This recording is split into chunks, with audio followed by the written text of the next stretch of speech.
Berhenti meyakinkan mereka. Cara ini bikin mereka datang sendiri tanpa diminta. Video yang bisa membuka mata dan hati kamu. Apakah kamu sedang berada di titik lelah karena terus berusaha mempertahankan orang yang sebenarnya tidak lagi peduli? Apakah kamu merasa menjadi satu-satunya yang selalu memulai percakapan, memberi perhatian, bahkan rela mengorbankan harga diri demi seseorang yang bahkan tidak berusaha setengah dari yang kamu lakukan? Kamu harus tahu, rasa cinta yang besar tidak seharusnya membuatmu kehilangan arah dan martabat. Kadang, cinta yang sehat justru dimulai saat kamu belajar melepaskan dan berhenti meyakinkan siapapun untuk tetap tinggal. Di video ini, kita tidak hanya membahas teori, kita akan membongkar realitas psikologis, permainan emosi, dan kekuatan diam yang sering diabaikan. Bukan tentang balas dendam, tapi tentang menemukan kembali kekuatan diri.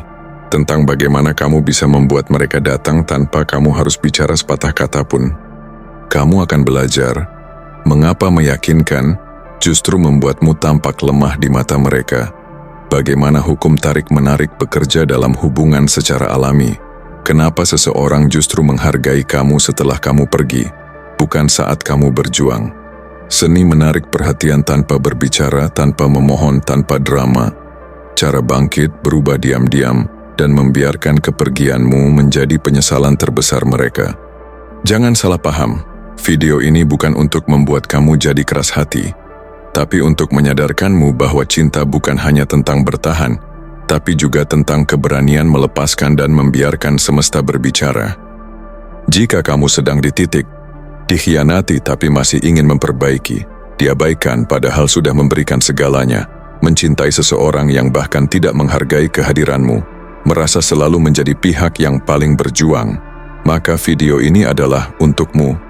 Banyak dari kita tidak pernah diajari bahwa menjaga harga diri lebih penting daripada menjaga seseorang yang tidak ingin dijaga.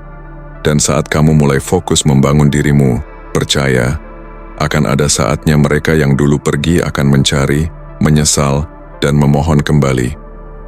Tapi saat itu datang, kamu sudah berada di tempat yang lebih tinggi, lebih tenang, dan lebih kuat. Bukan karena kamu ingin mereka kembali, tapi karena kamu akhirnya mencintai dirimu lebih dari segalanya. Jangan lupa like, share ke temanmu yang sedang mengalami hal yang sama. Dan subscribe untuk lebih banyak konten motivasi emosional yang menguatkan mentalmu. Nomor 1, diam adalah kekuatan. Apakah diam adalah kekuatan atau bentuk menyerah yang dibungkus kebijaksanaan? Sebagian orang akan mengatakan kamu pengecut karena tidak memperjuangkannya.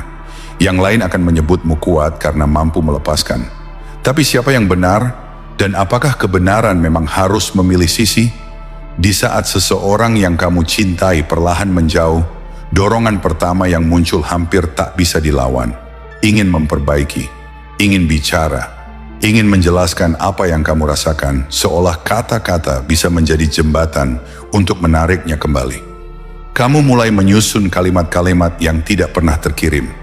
Kamu membaca ulang percakapan lama, mencari celah, bertanya-tanya apakah satu pesan bisa membalikkan segalanya.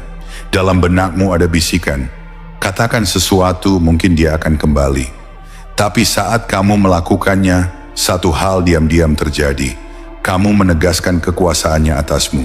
Kamu secara tidak sadar mengiyakan bahwa dia yang pegang kendali. Bahwa perasaanmu bergantung pada jawabannya. Dan inilah tempat di mana banyak pria kehilangan jati dirinya. Mereka percaya jika bisa mengatakan hal yang tepat, menyentuh emosi yang dalam, maka dia akan menoleh lagi. Padahal rasa tertarik tidak tumbuh dari desakan. Ia tumbuh dari ruang.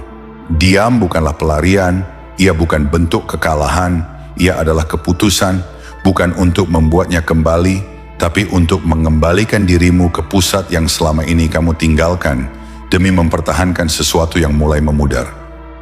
Keheningan dalam bentuk yang paling jujur bukanlah kehampaan. Ia adalah deklarasi bahwa kamu tidak lagi tersedia untuk kebingungan. Bahwa kamu tidak sudi memberi energi pada keraguan orang lain terhadap keberhargaanmu. Ia adalah kehadiran dalam ketidakhadiran. Ia adalah batas tak terlihat yang berkata, Jika kamu tidak yakin denganku, biar aku buat semuanya jadi mudah. Aku tidak akan menghalangi jalanmu. Dan disinilah sesuatu yang mengejutkan mulai terjadi. Bukan kamu yang mulai mempertanyakan semuanya, melainkan dia. Keheninganmu menjadi teka-teki. Ketidakpedulianmu menjadi gema di ruang pikirannya. Tiba-tiba dia bukan lagi pusat dari ceritamu. Dia menjadi orang luar yang menyadari bahwa ketidakhadiranmu lebih terasa dibanding kehadiranmu yang dulu selalu siap. Bukan karena kamu bermain-main, tapi karena kamu akhirnya berhenti mencoba membuktikan nilaimu. Kamu tak lagi bicara untuk dimengerti. Kamu diam karena sadar. Mereka yang sungguh mengenalmu tak perlu dijelaskan apapun. Dan ketika kamu bisa duduk tenang dalam keheningan itu, tanpa panik, tanpa ingin menyerah, itulah tanda bahwa kamu bukan lagi pemain dalam permainan orang lain. Kamu telah membangun duniamu sendiri. Kalau ini berbicara dalam hatimu, beri tanda suka, berlangganan, aktifkan notifikasi, dan tinggalkan komentar. Keheninganku bukanlah akhir. Itu awal dari kembali mengenali diriku sendiri. Nomor 2, perhatian adalah mata uang. Apakah cinta adalah soal memberi sepenuh hati atau justru belajar menyimpan sebagian untuk diri sendiri? Disinilah letak paradoksnya. Sebagian orang memuja gagasan tentang cinta yang tanpa syarat, tanpa batas, tanpa syarat balasan.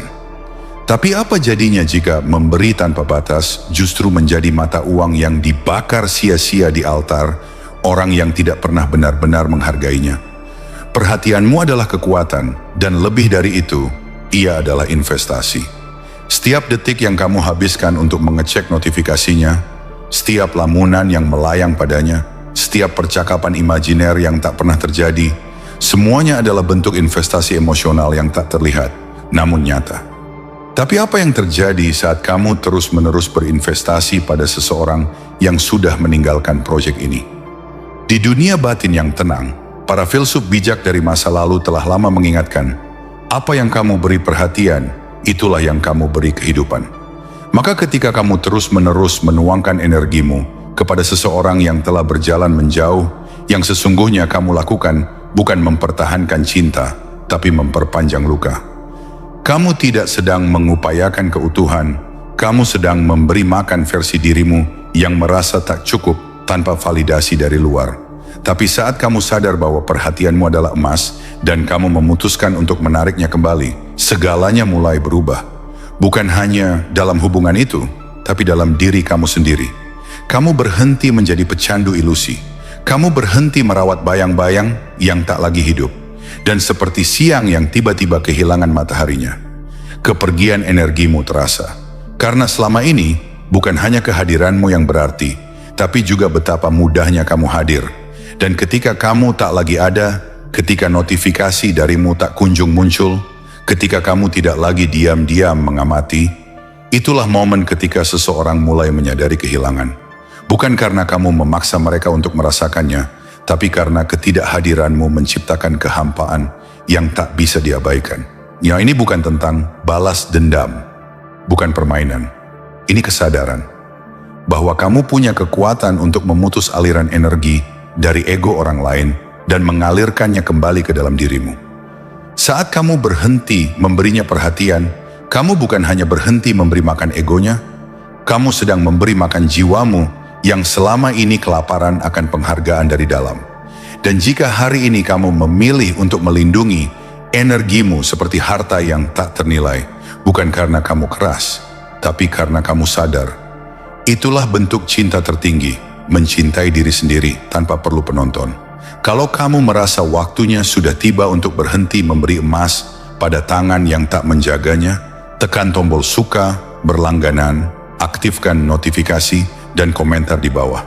Perhatianku bukan gratis, ini milik jiwaku dan aku akan menjaganya. Nomor 3, kontrol emosi memicu obsesi. Apakah pria sejati menangis di depan wanita yang pergi, atau diam-diam membangun versi dirinya yang bahkan lebih tak tergoyahkan? Inilah medan pertempuran yang tak terlihat, tempat di mana pria diuji bukan oleh suara ledakan, tetapi oleh kesunyian yang mendalam setelah ditinggalkan.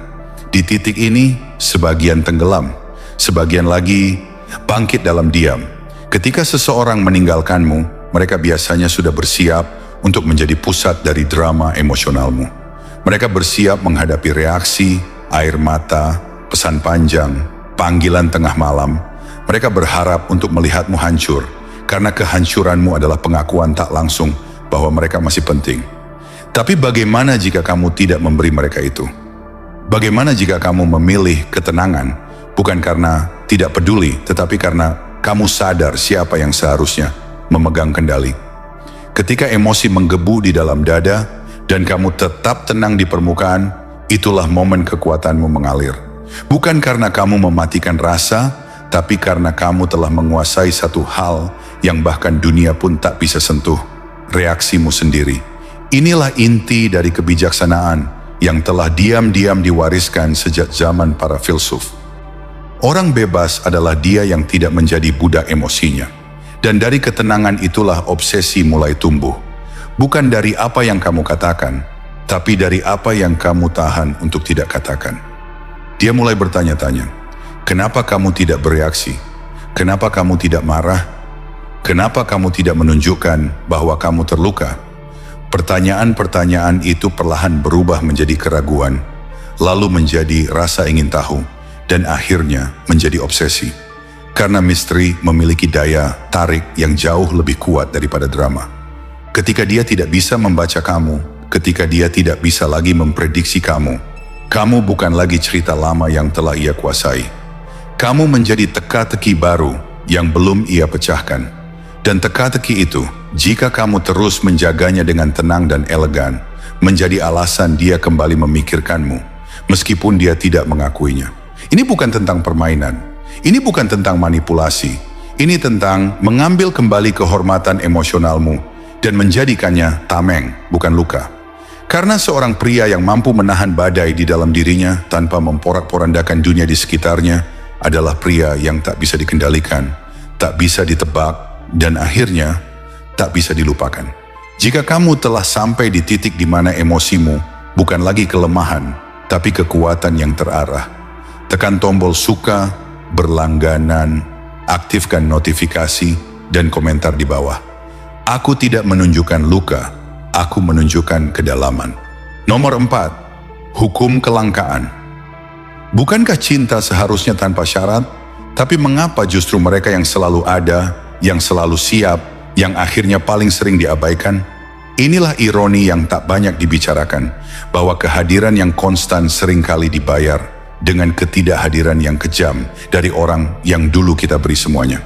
Banyak yang akan bilang, jika kamu mencintai seseorang, kamu harus selalu ada untuknya.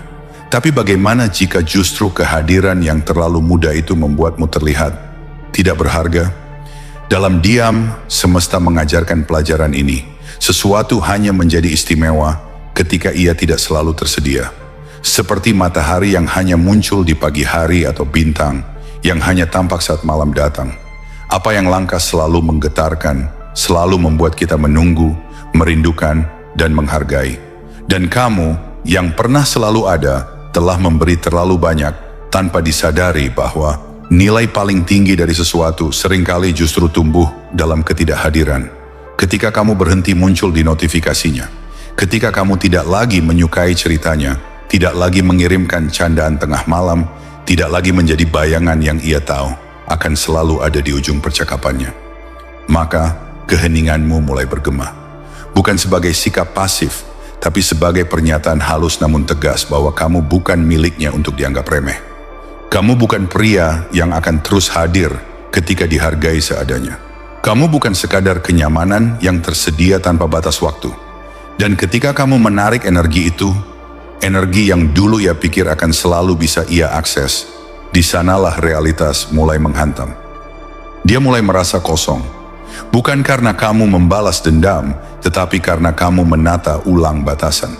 Karena akhirnya kamu menyadari bahwa dirimu sendiri adalah hadiah yang telah terlalu lama ia nikmati tanpa benar-benar melihat nilainya.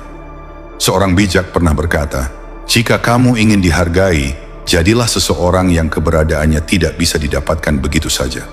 Dan itulah hukum halus yang bekerja di balik semua relasi manusia.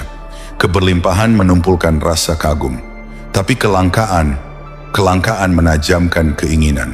Dan jangan salah, ketika kamu menghilang, dia tidak merindukan sekadar keberadaan fisikmu.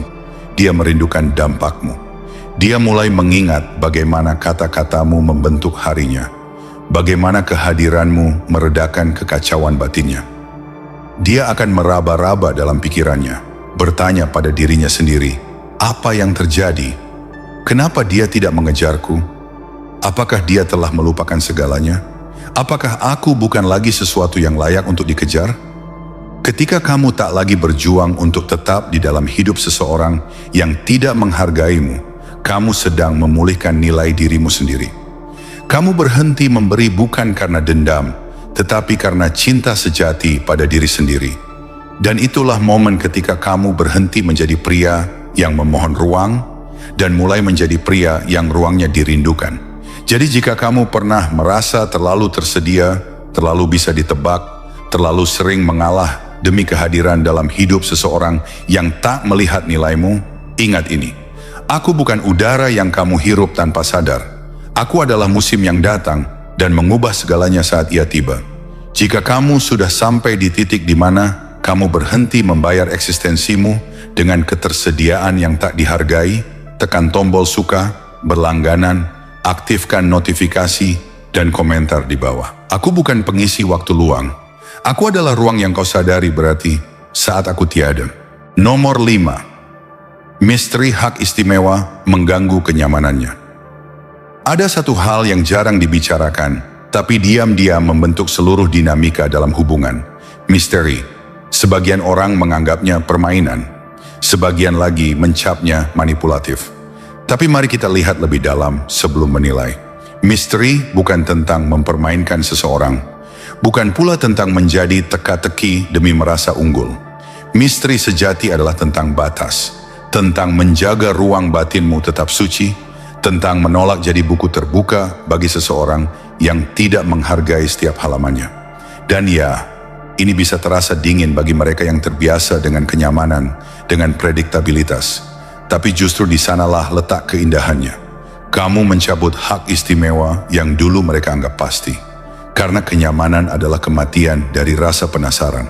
Ketika seseorang tahu persis bagaimana kamu akan bertindak, kapan kamu akan menghubungi, apa yang akan kamu katakan, maka tidak ada lagi kejutan, tidak ada lagi percikan, semua menjadi mekanis. Dan dalam dunia yang selalu mencari sesuatu yang segar, yang bisa membuat jantung berdetak lebih cepat, prediktabilitas adalah racun yang perlahan mematikan gairah. Sebaliknya, ketika kamu diam dan tidak memberi petunjuk, ketika kamu berhenti menjelaskan mengapa kamu diam, ketika kamu tidak lagi mengungkapkan rasa sakitmu, amarahmu, atau bahkan ketenanganmu, kamu menjadi sesuatu yang tak bisa dijangkau. Dan dalam ketidakterjangkauan itu, lahirlah tarik-menarik yang lebih dalam. Ini bukan tentang membuat dia merasa kehilangan. Ini tentang memberinya ruang untuk merasakan bahwa kamu bukan miliknya, untuk dimengerti begitu saja. Ketika kamu berhenti hadir di radar emosinya, kamu tak hanya menciptakan kekosongan, kamu menciptakan gema. Dan gema itu menyebar, merayap ke dalam pikirannya, memaksanya bertanya, apakah kamu sudah sembuh? Apakah kamu telah menemukan kebahagiaan baru? Apakah kamu masih memikirkan dia atau sudah menghapus setiap jejaknya? Orang yang terbiasa mengendalikan narasi akan terguncang ketika ceritamu tak lagi bisa mereka baca. Karena pikiran manusia membenci ketidakpastian. Ia ingin jawaban, kejelasan penutup. Tapi kamu tidak memberikannya.